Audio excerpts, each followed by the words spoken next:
जय महामाई कालका, जय श्री राम, हर हर महादेव।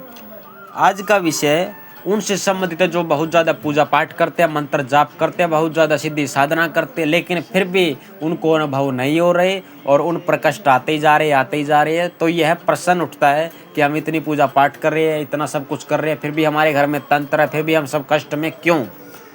तो आइए जानते हैं पहला कारण।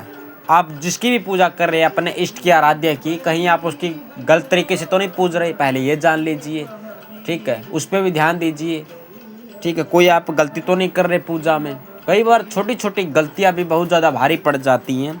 ठीक है, जो भाव के नाम पर कुछ भी करने लग जाते हैं पूजा में, उनको ऐसा नहीं करना चाहिए। कोई भी यूट्यूब पे वीडियो देखी, 5 लौंग ऐसे जलाइए, कपूर ऐसे जलाइए, ऐसे कार्य करोगे तो आपकी सारी पूजा व्यर्थ हो जाएगी। ठीक है, आप कोई भी पूजा करते अगर उसमें नियम परहेज नहीं करते तो वो पूजा आपकी व्यर्थ है। जैसे मान लीजिए आप मंगलवार के और शनिवार के व्रत रहते हैं, हनुमान जी के, या सोमवार के व्रत रहते हैं, व्रत में प्याज लहसुन एकदम वर्जित कर दिया जाता है। और जो व्रत में व्रत के अगले दिन या पहले दिन जो प्याज लहसुन खाता है उसका सारा व्रत निष्फल हो जाता है, ये भी जान लीजिए। ठीक है, और यदि एकादशी का व्रत हो तो उसमें आप जानते हैं चावल बंद हो जाता है।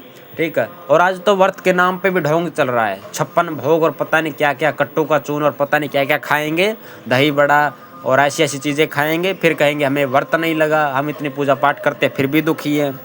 ठीक है, और बिना गुरु के कोई भी मंत्र नहीं जपना चाहिए। या तो आपको गुरु मंत्र प्राप्त हो गुरु के द्वारा, या कोई आपको शक्ति प्रदान कर दे। जैसे आप हनुमान जी को गुरु मानते हो तो आपको सोपर में आके हनुमान जी कोई मंत्र दे दे, वो विषय अलग है। अब कहीं भी पुस्तक से उठाया कोई मंत्र, किसी भी तंत्र वाली किताब से कोई मंत्र उठाया, वेद से उठाया और उसको जपने लग गए, कहीं भी यूट्यूब से देखा, गूगल पे देखा, किसी भी मंत्र को जपने लग गए, वो आपको दोष प्रभाव देगा ही देगा, आपकी सारी पूजा व्यर्थ कर देगा। अगर कोई साथ में गंदी शक्ति आ गई, उस मंत्र के प्रभाव से आपका सारा पूजा पाठ जप ले जाएगी और सारी गंदी क्रिया आपके ऊपर छोड़ दी जाएगी। तो आप ये भी जान लीजिए, अगर आपकी घर की शक्तियाँ बंधन में होंगी तो आपकी कोई पूजा पाठ किसी भगवान, किसी देव देवता को नहीं लगेंगी। आपको सबसे पहले अपने घर की शक्तियों का बंधन खोलना होगा। बंधन के लिए मैंने घर की शक्तियों का बंधन तोड़ने के लिए यूट्यूब पे वीडियो डाल रखी है, इसी चैनल पे आप देख लीजिएगा। अगर आप घर की शक्तियों का बंधन नहीं खोलेंगे, कितना ही पूजा पाठ कर लीजिए, हमेशा परेशानी रहने वाले हैं, क्योंकि घर की शक्तियों से ही बाकी सब शक्तियाँ प्रसन्न होती हैं। ठीक है, अगर आप अपने घर की शक्तियों को गंदा और गलत बकरा मुर्गा आदि गंदा भोग देते हैं, ठीक है, आपने कभी न कभी जीव बलि दी होगी, तो वो कर्म आपको पहले काटना पड़ेगा, समय याचना करनी पड़ेगी, तब जाके आपकी सारी पूजा पाठ स्वीकार होगी।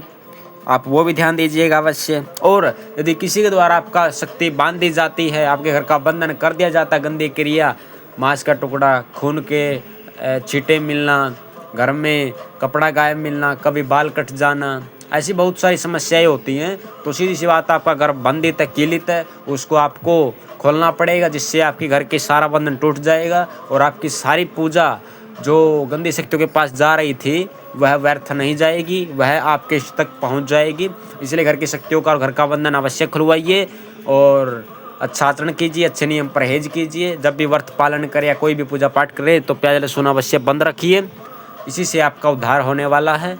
अगर इसके बाद भी आपको कोई समस्या है तो चैनल डिस्क्रिप्शन में हमारा नंबर दे दिया गया, व्हाट्सएप नंबर, उससे आप हमसे संपर्क कर सकते हैं। अगर आपको वीडियो अच्छी लगे तो चैनल को सब्सक्राइब और लाइक अवश्य कर दें। जय माता की।